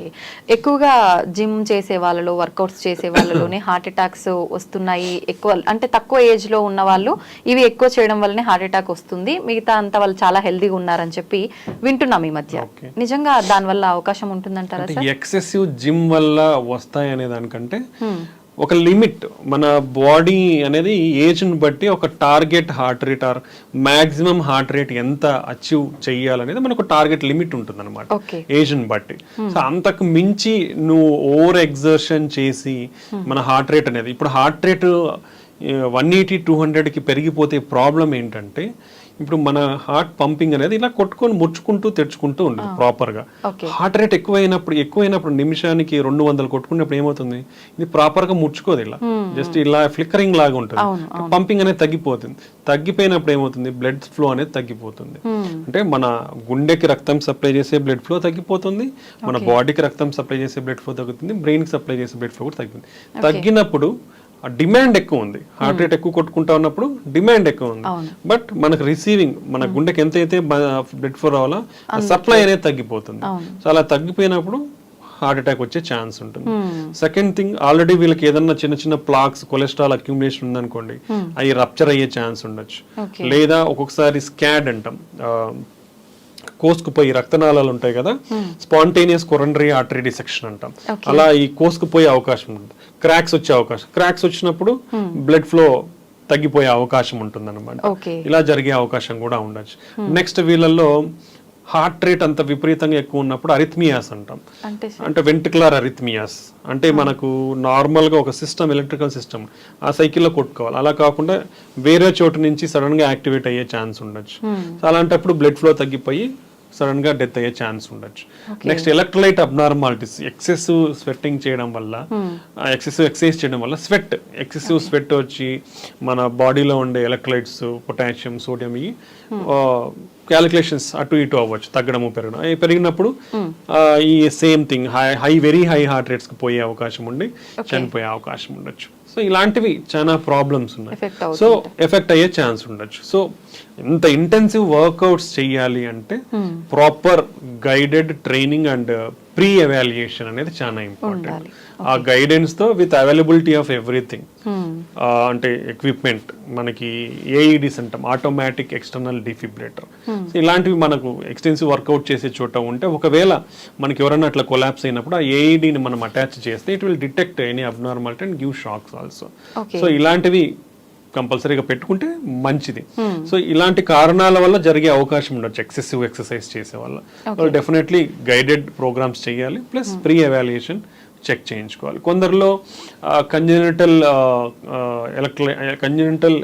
అబ్నార్మాలిటీస్ ఉంటాయి అన్నమాట, long QT syndrome, short QT syndrome, ఈ ఎలక్ట్రికల్ కండక్షన్ లో, అలాంటి వాళ్ళల్లో అన్రికగ్నైజ్డ్ ఉన్నప్పుడు ఇలా సడన్ గా జరిగే అవకాశం ఉండొచ్చు. So different reasons, heavy exercise చేసే వాళ్ళల్లో హార్ట్ అటాక్స్ రావడం అనేది, సో అది కేర్ఫుల్ గైడెడ్ ట్రీట్మెంట్స్ తీసుకుంటే మంచిది. ఓకే. జనరల్గా ఇది డిస్కస్ చేస్తూ ఉంటారు, ఎక్కువగా పరిగెత్తినప్పుడు, ఎక్కువ వర్కౌట్స్ చేసినప్పుడు, ఏదైనా మనం హెవీగా అలాంటి పనులు చేసినప్పుడు వెంటనే వాటర్ తాగకూడదు, తాగితే గుండె నొప్పి వచ్చే అవకాశం ఉంటుంది అని చెప్పి అంటుంటారు పెద్దవాళ్ళు. నిజంగా అది నిజమా సార్? అలా ఏం లేదండి. సో అదే అంటే ఇప్పుడు మనకి ఏదైతే ఏంటంటే ఇప్పుడు ఇమీడియట్ గా చేస్తాం ఎక్సర్సైజ్ చేసినప్పుడు ఒక రికవరీ ఫేజ్ అనేది ఉంటుంది బాడీకి, అంటే మనకి ఆ వేరియేషన్ అనేది ఇంపార్టెంట్. సో ఎక్సర్సైజ్ చేసినప్పుడు we need to take some rest. మీరు ఆపినప్పుడు స్లోగా మన ఎక్సర్సైజ్ చేసినప్పుడు మన బీపీ కానివ్వండి, హార్ట్ రేట్ కానీ పెరిగిపోతాయి. పెరిగిపోయినది మనం ఎక్సర్సైజ్ స్టాప్ చేసినాక the has to come to normal. అవును, if you give some 5 minutes of time usually they will come to normal. Okay. Then you can take not a problem. అలా తాగకూడదు అనేది అయితే ఏం లేదు. ఓకే సార్, బ్రెయిన్ స్ట్రోక్ కి heart attack కి సంబంధం ఉందా? ఇది వచ్చిన వాళ్ళకి అది వచ్చే అవకాశం, అది వచ్చిన వాళ్ళకి ఇది వచ్చే డెఫినెట్లీ అవకాశం ఉందా? ఉంటుంది. ఎందుకంటే ఈ రెండు కూడా అఫెక్ట్ అయ్యేది రక్తనాళాలలో కొవ్వు పేరుకుపోయి బ్లడ్ ఫ్లో అనేది తగ్గడం వల్ల వస్తాయి. ఇప్పుడు బ్రెయిన్ స్ట్రోక్ అనేది కూడా అదే వస్తుంది. బ్రెయిన్ స్ట్రోక్ లో కూడా 2 రకాలు ఉంటాయి. ఇస్కీమిక్ స్ట్రోక్ అంటాం, హెమరేజిక్ స్ట్రోక్ అంటాం. ఇస్కీమిక్ స్ట్రోక్ అంటే మన బ్లడ్ ఫ్లో తగ్గిపోయి వచ్చేదాన్ని ఇస్కీమిక్ స్ట్రోక్ అంటాం. ఓకే. అదే హెమరేజిక్ స్ట్రోక్ అంటే మన బ్లడ్ వజలు చిట్లిపోయి రక్తం బయటకు వచ్చి బ్రెయిన్ లో అక్యుములేట్ అయ్యి దాని ద్వారా వచ్చేదాన్ని హెమరేజిక్ స్ట్రోక్ అంటాం. Okay. Okay, but most common వచ్చేసి ఇస్కీమిక్ స్ట్రోక్. ఓకే, సో ఈ రెండు కూడా అథెరోస్క్లెరోటిక్ వాస్కులర్ డిసీజ్ అంటాం. ఇవన్నీ అంటే అథెరోస్క్లెరోసిస్ అంటే మన బ్లడ్ రక్తనాళాలలో కొవ్వు పేరుకపోయి వచ్చే జబ్బుల్ని అథెరోస్క్లెరోటిక్ వాస్కులర్ డిసీజెస్ అంటాం. సో హార్ట్ అటాక్ వచ్చిన వాళ్ళకి బ్రెయిన్ స్ట్రోక్ రిస్క్ ఉంటుంది, బ్రెయిన్ స్ట్రోక్ వచ్చిన వాళ్ళకి హార్ట్ అటాక్ రిస్క్ ఉంటుంది. సో కాబట్టి ఏది వచ్చినా వీళ్ళకి డెఫినెట్ గా ఒక కొలెస్ట్రాల్ లోయరింగ్ ఏజెంట్, ఒక బ్లడ్ థిన్ అనేది లైఫ్ లాంగ్ వాడాల్సిన అవసరం ఉంది. ఒకసారి బ్రెయిన్ స్ట్రోక్ వచ్చిన వాళ్ళకి మళ్ళీ బ్రెయిన్ స్ట్రోక్ వచ్చే అవకాశం కూడా చాలా ఎక్కువ ఉంటుంది. ఒకసారి హార్ట్ అటాక్ వచ్చి ట్రీట్మెంట్ తీసుకున్నాక కూడా మన లైఫ్ స్టైల్ని కానివ్వండి, మెడిసిన్స్ని కానీ సరిగా వాడకపోతే రిపీటెడ్గా వచ్చే అవకాశం కూడా ఉంటుంది. సో ఇవన్నీ ఇంటర్లింక్డ్. ఒకటి ఉంటే ఇంకోటి, దాని నుంచి ఇంకోటి, ఎన్ని ఇంటర్లింక్డ్. అంటే నువ్వు ట్రీట్మెంట్ సరిగా వాడాలి, లైఫ్ స్టైల్ సరిగా పెట్టుకోవాలి, బీపీ, కొలెస్ట్రాల్, షుగర్ స్ట్రిక్ట్ కంట్రోల్లో పెట్టుకోవాలి, ఎక్సర్సైజ్ బాగా చేయాలి. అంటే అన్ని చేయాలా. నేను ఎక్సర్సైజ్ చేస్తాను, ఓన్లీ లైఫ్ స్టైల్ చేస్తాను, మందులు వాడినంటే వస్తుంది, మందులు వాడతాను, లైఫ్ స్టైల్ నేను ఫాలో అవ్వను అంటే కూడా వస్తాయి. సో ఇవన్నీ interlinked. So every component in health is important.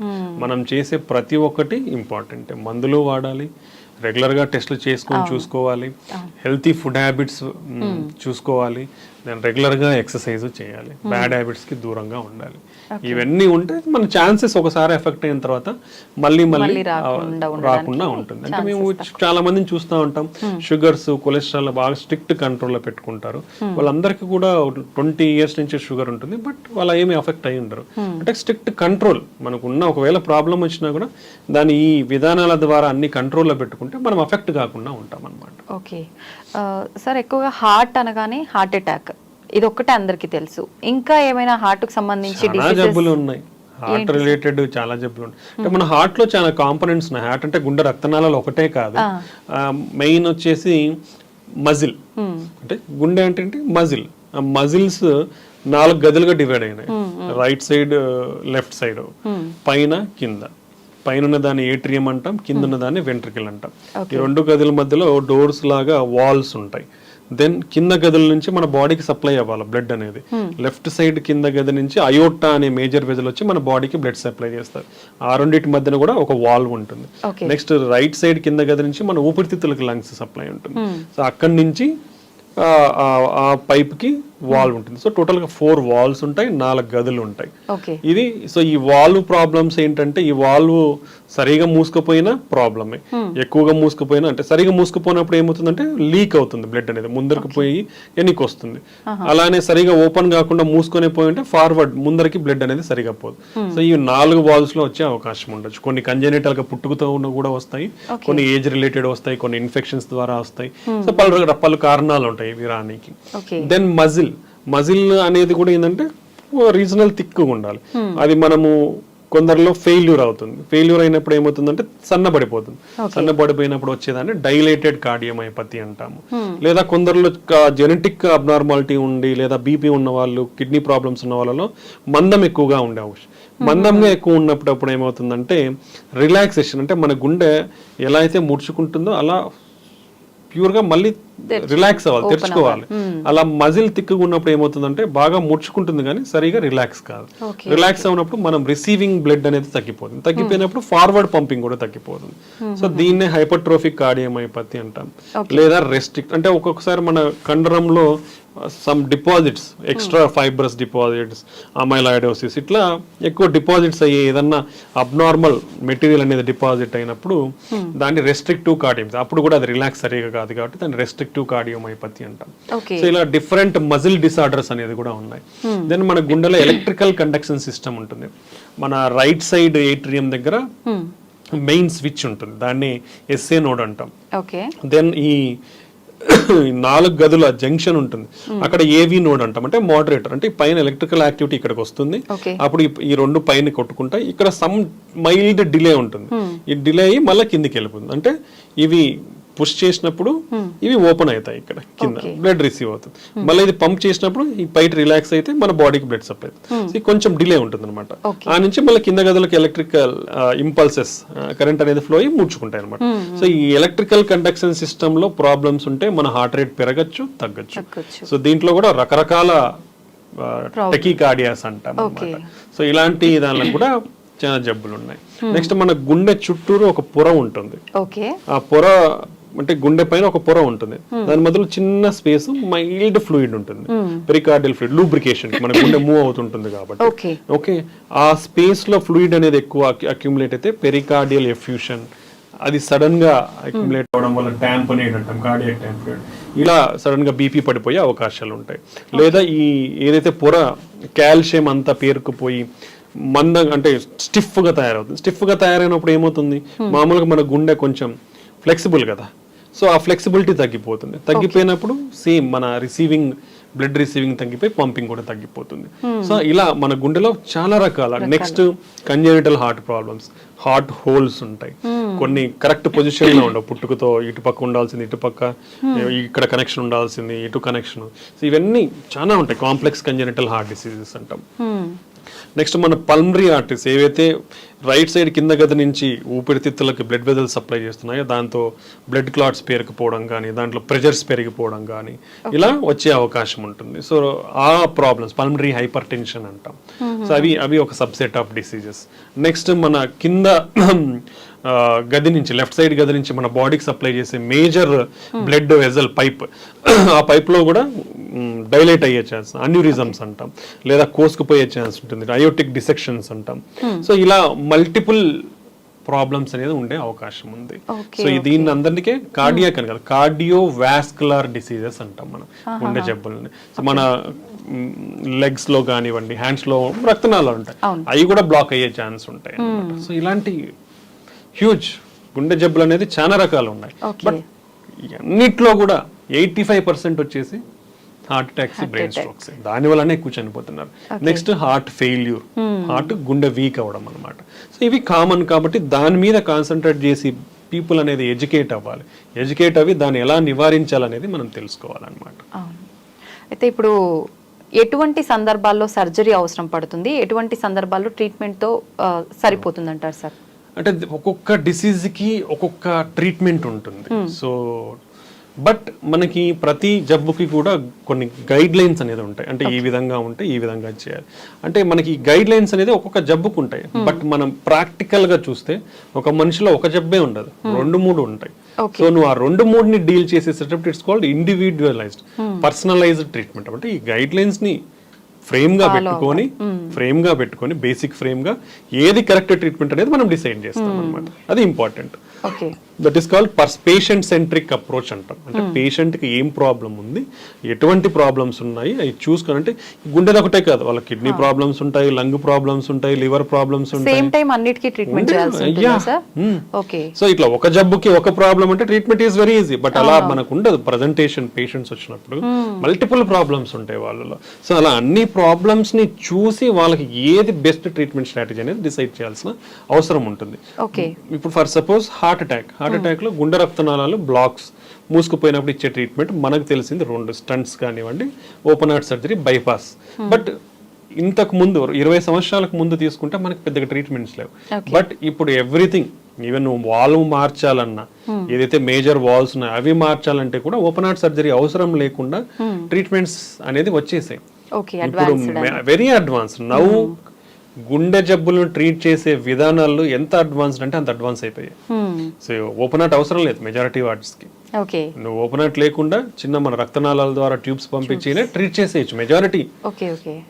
But it's somewhat costly affair mildly, because అన్ని లేటెస్ట్ టెక్నాలజీస్, లేటెస్ట్ అడ్వాన్స్మెంట్స్ కాబట్టి సమ్ ప్రైస్ ఇస్ దేర్. అది ఇంపార్టెంట్. సో నెక్స్ట్ అది హార్ట్ అటాక్స్ తీసుకుంటే, రెండోది heart valves problems. Valves problems కూడా ఇంతకు ముందు only open heart చేసి వాల్స్ రిప్లేస్ చేసేవాళ్ళు. అంటే ఇవన్నీ కూడా ఏంటంటే ఈ పేషెంట్ ఏజ్ ఎంత, సివియారిటీ ఎంత, వాళ్ళకి అదర్ ప్రాబ్లమ్స్ ఏమున్నాయి, ఓకే, ఇవన్నీ తీసుకొని మనం డెసిషన్ మేకింగ్ ఉంటుంది. సో వీళ్ళల్లో ఓపెన్ హార్ట్ సర్జరీ బెస్టా, లేదంటే అది అవసరం లేకుండానే ట్రీట్ చేయొచ్చా, లేదా మందులతోనే ట్రీట్ చేయొచ్చా అనేది మనం డెసిషన్ సివియారిటీని బట్టి, ఏజ్ని బట్టి మనం డెసిషన్ మేకింగ్ అనేది ఉంటుంది. నెక్స్ట్ ఇప్పుడు ఎలక్ట్రికల్ కండక్షన్ సిస్టమ్ ప్రాబ్లమ్స్ ఉంటాయి, దానికి డెఫినెటివ్ ట్రీట్మెంట్స్. హార్ట్ రేట్ పడిపోయింది అంటే పేస్ మేకర్ వేయించుకోవాలి. హార్ట్ రేట్ లెస్ దెన్ 40 కంటే ఉంది, పేస్ మేకర్ వేయించుకోవాలి. నెక్స్ట్ వచ్చేసి మన హార్ట్ రేట్ అనేది ఫ్రీక్వెంట్ గా ఎక్కువ కొట్టుకుంటా ఉంది, దానికి డిఫరెంట్ ట్రీట్మెంట్స్. ఒకటి ఏంటంటే ఐసిడి, పేస్ మేకర్ లాంటిది ఇంట్రాకార్డియాక్ డిఫిబ్రిలేటర్ అంటాం. సో అలాంటిది విపరీతంగా హార్ట్ రేట్ అనేది ఎక్కువ కొట్టుకుంటా ఉంటే మనం అది సజెస్ట్ చేస్తాం. లేదా వాళ్ళకి ఇప్పుడు ఎలక్ట్రోఫిజియలాజికల్ స్టడీస్ అంటాం, అంటే అది ఎక్కడి నుంచి వస్తుంది, దాంట్లో డిఫరెంట్ మెకానిజమ్స్ వల్ల వస్తాయి. హార్ట్ రేట్ ఎక్కువ కొట్టుకోవడం అనేది ఎక్కడి నుంచి వస్తుంది అనేది మనం ఐడెంటిఫై చేసి ఆ సర్క్యూట్ ఏదైతే ఉంటుందో దాన్ని చిన్న మనం థెరపీ ద్వారా ట్రీట్ చేస్తే ఆ సర్క్యూట్ వెళ్ళిపోయినప్పుడు అది తగ్గే అవకాశం ఉంటుంది. దాన్ని రేడియో ఫ్రీక్వెన్సీ అబ్లేషన్ అంటాం. దాంట్లో huge technologies, basic 2D analysis లేదా 3D ఇమేజింగ్ మెథడ్స్ కూడా ఉంటాయి, CAR2 అంటాం. దాంట్లో డిఫరెంట్ టెక్నాలజీస్ ఉన్నాయి అన్నమాట. రీసెంట్ గానే నేను ఒక న్యూస్ చూసాను పేపర్లో, 1.2 lakhs ఆ మెడిసిన్ అది తీసుకుంటే గుండెకి సంబంధించిన జబ్బులు రాకుండా ఉండే అవకాశం ఉంటుంది, దాని నుంచి బయటపడే అవకాశం ఉంటుంది అని చెప్పి. ఏంటి సార్ ఇదంతా నిజమైన? చాలా కాస్ట్లీ కూడా కదా అది. అంటే ఇది రీసెంట్ డెవలప్మెంట్ అండి. ఏంటంటే ఇంక్లిజిరాన్ ఇంజెక్షన్ అంటాం అది. సో బేసికలీ మనకు ఆల్రెడీ దీనికంటే ముందే PCSK9 ఇన్హిబిటర్స్ అని ఉన్నాయి. అదేంటంటే మన కొలెస్ట్రాల్ ని, అంటే ఇప్పుడు లివర్ పైన LDL రిసెప్టర్స్ ఉంటాయి, అంటే మన LDL బ్యాడ్ కొలెస్ట్రాల్ ని తీసుకొని లివర్ లోకి తీసుకొని మనకి ఆ బ్యాడ్ కొలెస్ట్రాల్ అనేది తగ్గిస్తాయి అనమాట. సో మనకి ఇంతకు ముందు ఉన్న PCSK9 ఇన్హిబిటర్స్ అంటే ఈ మోనోక్లోనల్ యాంటీబాడీస్. ఆ యాంటీబాడీస్ ఇచ్చినప్పుడు బాడీలో అవి PCSK9 కి అటాచ్ అయిపోయి, సో ఆ ఎఫెక్ట్ అంటే ఆ PCSK9 ఎంజైమ్ ఏదంతా ఆ ఎఫెక్ట్ LDL రిసెప్టర్స్ మీద లేకుండా ప్రభావితం చూపేది. దాని ద్వారా LDL రిసెప్టర్స్ అనేది లివర్ పైన అబండెంట్ గా ఉండి LDL బ్యాడ్ కొలెస్ట్రాల్ అనేది లివర్ లోకి తీసుకొని డిస్పోజ్ చేయడం వల్ల కంట్రోల్ చేసేది. అది ఒక మెకానిజం. ఇప్పుడు ఈ ఇన్క్లిజిరాన్ ఏంటంటే ఈ ఇన్క్లిజర్ అనేది జీన్ లెవెల్లో మనకి, అంటే RNA సైలెన్సింగ్ RNA జీన్ లెవెల్లో పనిచేస్తుంది అనమాట. అదేమవుతుందంటే అది ఇవ్వడం వల్ల జీన్ లెవెల్లో టోటల్ గా ఈ PCSK9 ఏదైతే ఉందో దాని ప్రొడక్షన్ నే కంప్లీట్ గా తగ్గించేస్తుంది. అప్పుడు ఇది వచ్చి దీనికి LDL రిసెప్టర్స్ అనేది అటాచ్ కాదు కదా, అటాచ్ కానప్పుడు అబడెంట్ రిసెప్టర్స్ అనేది లివర్ పైన ఉండి ఈ LDL బ్యాడ్ కొలెస్ట్రాల్ తీసుకొని తగ్గించేస్తుంది అనమాట లివర్. సో ఇది ఈ రెండింటికి ఇంత ముందు ఉన్న కాంపౌండ్ అంటే మోనోక్లోనల్ యాంటీబాడీస్, అంటే PCSK9 ప్రొడ్యూస్ అవుతుంది, బట్ దాని యాక్షన్ ని ప్రివెంట్ చేసేది యాంటీబాడీస్. ఇప్పుడు ఈ కొత్తగా వచ్చిన ఇంజెక్షన్ ఏంటంటే ఆ ప్రొడక్షన్ నే తగ్గించేస్తుంది అనమాట. అది బెనిఫిషియల్. ఇది ఎక్కడ మేజర్ బెనిఫిషియల్ అంటే ఇంతకు ముందు అది అట్లీస్ట్ 2 వారాలకు ఒక ఇంజెక్షన్ తీసుకోవాలా PCSK9 ఇన్హిబిటర్స్ అనేది. ఇది only they are recommending yearly 2 injections. Initial first year లో అయితే 0, 3, 12 అంటే ఫస్ట్ ఇంజెక్షన్ 0 ఫస్ట్ తీసుకున్న తర్వాత 3 నెలలకు ఒకటి తీసుకొని మళ్ళీ సంవత్సరానికి ఒకటి. ఫస్ట్ సంవత్సరంలోనే 3 ఇంజెక్షన్లు అవుతుంది, కానీ ఆ తర్వాత ఎవ్రీ ఇయర్ 2 ఇంజెక్షన్స్ తీసుకుంటే మన కొలెస్ట్రాల్ లెవెల్స్ అనేది కంట్రోల్లో ఉంటాయి, కాబట్టి హార్ట్ అటాక్స్ అనేది తగ్గుతాయి అనేది మనకి వచ్చింది. బట్ దీంట్లో ఏంటంటే ఇది ఇంతవరకు చేసిన అధ్యయనాలలో ఎక్కడ యూజ్ చేశారంటే ఆల్రెడీ హార్ట్ అటాక్ తో అఫెక్ట్ అయిన వాళ్ళు కొలెస్ట్రాల్ మందులు వాడుకుంటున్నా కూడా, ఈ మెడికేషన్స్ వాడుకుంటున్నా కూడా కంట్రోల్ కావట్లేదు అంటే వాళ్ళల్లో ఈ ఇంజెక్షన్ ఇస్తే ఫర్దర్ కంట్రోల్ అయ్యి మనకి ఈ బెనిఫిషియల్ ఎఫెక్ట్స్ అనేది ఉంటాయి అనేది ఇంతవరకు మనం జరిగింది. సో ఈ ఇంజెక్షన్ కూడా ఏంటంటే ఆల్మోస్ట్ 56% ఆఫ్ LDL కొలెస్ట్రాల్ ని తగ్గిస్తుంది అనమాట. ఇది మనకున్న ఇంతవరకున్న అధ్యయనాలతో ఇది. సో ఇంతకుముందు మనం మెడికేషన్స్ టాబ్లెట్స్ అయితే రోజు వేసుకోవాలా, చిన్నపాటి సైడ్ ఎఫెక్ట్స్, కండరాల నొప్పులు, ఇలా మైల్డ్ లివర్ ప్రాబ్లమ్స్ కొందరిలో వచ్చే అవకాశం ఉంటుంది. బట్ దాని కాస్ట్ తీసుకుంటే తక్కువ ఉంటుంది, బట్ డైలీ తీసుకోవాలి, ఆ డిస్కంఫర్ట్ అనేది ఉంటుంది. ఆ నెక్స్ట్ లెవెల్లో వచ్చింది ఏంటంటే నెలకు 2 ఇంజక్షన్లు తీసుకునేది వచ్చింది. ఆ దాని కాస్ట్ కూడా ఎక్కువే ఉండేది. అది almost per year it will go up to 4 lakhs వరకు అయ్యేది. ఇప్పుడు ఈ ఇంజెక్షన్ లో మేజర్ అడ్వాంటేజ్ ఏంటంటే నంబర్ ఆఫ్ డోసెస్ అనేది తగ్గిపోయి సంవత్సరానికి 2. సో అది అడ్వాంటేజ్. సో మనకి ఆ సైడ్ ఎఫెక్ట్స్ కానివ్వండి, రోజు తీసుకోవాల్సిన అవసరం కానీ లేకుండా మన కొలెస్ట్రాల్ ని తగ్గించుకునే విధానం అనమాట ఇది. ఇది ఒక కొలెస్ట్రాల్ ని తగ్గించుకునే విధానం ఒకటే. ఓకే, సో ఇది రీచ్ లో దీని వల్ల సైడ్ ఎఫెక్ట్స్ ఏమి ఉండవంటారా సార్? చిన్నపాటి సైడ్ ఎఫెక్ట్స్ అంటే మనం సబ్క్యూటేనియస్ ఇస్తాం కాబట్టి లోకల్ సైట్ రియాక్షన్స్ అనేది తప్ప మేజర్ ఏం లేదు. సో ఇది మనము ఎవరిలో ఇస్తామనేది మనం తెలుసుకోవాల్సిన విషయం. రెండోది ఏంటంటే మనకున్న కొలెస్ట్రాల్ లోయరింగ్ ఏజెంట్స్ ఏవైతే ఉన్నాయో కూడా అవి కూడా almost high dose statins plus other ezetimibe ఇట్లాంటి కొన్ని డ్రగ్స్ ఉన్నాయి. దానితో కూడా 50-60% కొలెస్ట్రాల్ తగ్గుతుంది. ఈ but only advantage is డోజింగ్. Only 2 injection 2 times in a year me cholesterol ని కంట్రోల్ పెట్టుకోవచ్చు, రోజు వాడాల్సిన అవసరం లేదు. సో ఇది ఒకటే దాని అడ్వాంటేజ్. ఇది ఇంకా ముందు డ్రగ్స్ తో పోలిస్తే ఎంత ఎక్కువ తగ్గిస్తుంది అనేది ఇంకా మనకు అధ్యయనాల్లో జరగాలి. ప్లస్ ఎవరు ఆల్రెడీ హార్ట్ అటాక్ తో కాకుండా ఇలా అఫెక్ట్ కాని వాళ్ళల్లో ఇస్తే ఎంత తగ్గుతుంది, ఎంత రిస్క్ వీళ్ళకి రాకుండా ఉంటుంది అనేది ఇంకా మనకు స్టడీస్ అనేది రావాలి. ఎనీవే ఇట్ ఈస్ దాని ఎఫెక్ట్ అయితే కొలెస్ట్రాల్ లోయరింగ్ కాబట్టి ఈవెన్ అఫెక్ట్ కాని వాళ్ళు కూడా ఎవరికైనా కొలెస్ట్రాల్ లెవెల్స్ ఎక్కువ ఉంటే ఆల్మోస్ట్ వాళ్ళకున్న కొలెస్ట్రాల్ లెవెల్స్ 50% వరకు తగ్గే అవకాశం అయితే ఉంటుంది. ఓకే సార్, మనం ఎన్ని రకాల రీజన్స్ ఉన్న హార్ట్ అటాక్ రావడానికి ముఖ్యంగా కొలెస్ట్రాల్ అని చెప్పి ఎక్కువగా మాట్లాడుకుంటున్నాం. నిజంగా అసలు ఎంత ఉండాలి కొలెస్ట్రాల్ లెవెల్స్ అనేది? టోటల్ కొలెస్ట్రాల్ అనేది లెస్ దెన్ 200 ఉండాలి. ఎల్డిఎల్ కొలెస్ట్రాల్ అనేది మన రిస్క్ చేస్తాం అంటే ప్రతి ఒక్క మోర్ దెన్ 40 ఇయర్స్ పైన ఉన్న వాళ్ళకి మనకి రిస్క్ స్కోరింగ్ సిస్టమ్స్ అనేది atherosclerotic atherosclerotic disease scoring system ASCVD vascular disease risk scoring systems. అది కొన్ని పారామీటర్స్ మన బీపీ లెవెల్స్ ఎంత ఉన్నాయి, కొలెస్ట్రాల్ లెవెల్స్ ఎంత ఉన్నాయి, మనకు షుగర్ ఉందా లేదా అనేది కొన్ని కన్సిడర్ చేసుకొని రిస్క్ స్కోరింగ్ ఉంటుంది. లో, intermediate, high, very high risk అన్నట్లు ఉంటుంది అనమాట. సో ఈ రిస్క్ స్కోర్ ని బట్టి మనం లెవెల్స్ అనేది కంట్రోల్లో పెట్టుకోవాలని చూస్తారు. యూజువల్ గా LDL కొలెస్ట్రాల్ అనేది లెస్ దెన్ 100 ఉండాలి. లెస్ దెన్ 100 ఉంటే మనం తక్కువ రిస్క్ లో ఉన్నట్టు. దానికంటే తక్కువ ఉంటే ఇంకొంచెం బెనిఫిట్స్ ఉంటాయి అనేది ఉంది. అంటే ఎంత తక్కువ ఉంటే అంత బెనిఫిట్ అనేది ఇంపార్టెంట్. సో ఇలా మనం కొలెస్ట్రాల్ లెవెల్స్ ని total cholesterol, LDL cholesterol, HDL cholesterol అనేది మోర్ దాన్ 50 to 60 ఉండాలి. ఓకే, దెన్ ట్రైగ్లిజరైడ్స్ అనేది లెస్ దాన్ 150 ఉండాలి. దెన్ ఇవి కాకుండా మనకి నాన్ HDL కొలెస్ట్రాల్ అంటే HDL అంటే గుడ్ కొలెస్ట్రాల్, అది కాకుండా మిగతా మొత్తం కొలెస్ట్రాల్ ని నాన్ HDL కొలెస్ట్రాల్ అంటాం. సో ఆ నాన్ HDL కొలెస్ట్రాల్ కూడా లెస్ దెన్ 100 ఉండాలి. ఓకే, అంటే ఇది మనం ఆడవారిలో అయినా మగవారిలో అయినా ఏజ్ వాళ్ళలో అయినా ఇంతే నెంబర్ ఉండాలా సార్? అందరిలో. ఓకే, దెన్ మనకి ఈ కొలెస్ట్రాల్ కాకుండా అదర్ కాంపోనెంట్స్ కూడా మనం కన్సిడర్ చేయాలి అనేది కొత్త గైడ్ లైన్స్ సూచిస్తున్నాయి. పర్టికులర్లీ ఇన్ఫ్లమేషన్ అంటాం, ఈ అంటే చెడు కణాలు ఆ రియాక్షన్ అంతా కూడా మనం ఇన్ఫ్లమేషన్ అంటాం. అది హై సెన్సిటివ్ CRP అంటాం, అది లెస్ దెన్ 2 nanograms/deciliter ఉండాలి. దెన్ అపోలైపోప్రోటీన్ B అంటాం, దెన్ అనదర్ అపోలైపోప్రోటీన్ B కూడా లెస్ దెన్ 100 ఉండాలి. Next you're having one lipoprotein A అనేది లెస్ దాన్ 50 ఉండాలి. సో ఇలా ఈ కొలెస్ట్రాల్ కాకుండా ఈ మిగతా పారామీటర్స్ కూడా మనం మానిటర్ చేయాల్సిన అవసరం ఉందన్నమాట. సో ఇవి నార్మల్ వాల్యూస్ ఎట్లా ఉండాలి, అబ్నార్మల్ వాల్యూస్ ఇప్పుడు almost total cholesterol more than 240 ఉంటే ట్రీట్ చేయాలి. ట్రైగ్లిజరైడ్స్ మోర్ దెన్ 200 ఉంటే ట్రీట్ చేయాలి. LDL కొలెస్ట్రాల్ మోర్ దెన్ 190 ఉంటే కంపల్సరీ. అదే లెస్ దెన్ 40 ఉన్న వాళ్ళలో మోర్ దెన్ 160 ఉంటే ట్రీట్ చేయాలి. ఓకే, ఇవి మనకున్న గైడ్ లైన్స్. సో ఇవన్నీ డిఫరెంట్ కంట్రీకి డిఫరెంట్ గైడ్ లైన్స్ ఉన్నాయి, బట్ ఆల్ గైడ్ లైన్స్ కూడా ఇవే సూచిస్తాయి అనమాట.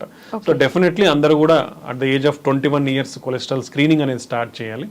ఒకవేళ నార్మల్ ఉంటే ఎవ్రీ 5 years కి చేయించుకోవచ్చు. అబ్నార్మల్ గా ఉంటే మనం దాని స్ట్రిక్ట్ లో life style initially life style measures అంటే ఇప్పుడు మైల్డ్ బార్డర్ లైన్ ఉన్నాయనుకోండి, లైఫ్ స్టైల్ మెజర్స్ ద్వారా లైక్ ఫుడ్, హెల్తీ ఫుడ్ తీసుకోవడం, ఆయిల్ ఫుడ్స్ తగ్గించుకోవడం, దెన్ కావాల్సినంత మాత్రమే మనం ఫుడ్ ఇంటేక్ అనేది ఉండడం, ఎనర్జీ ఎక్స్పెండిచర్ ఉండడం, బ్యాలెన్స్డ్ ఫుడ్ అనేది important. Next regular exercise, daily exercise అనేది మనం ఎనర్జీ స్పెండ్ చేయాలి.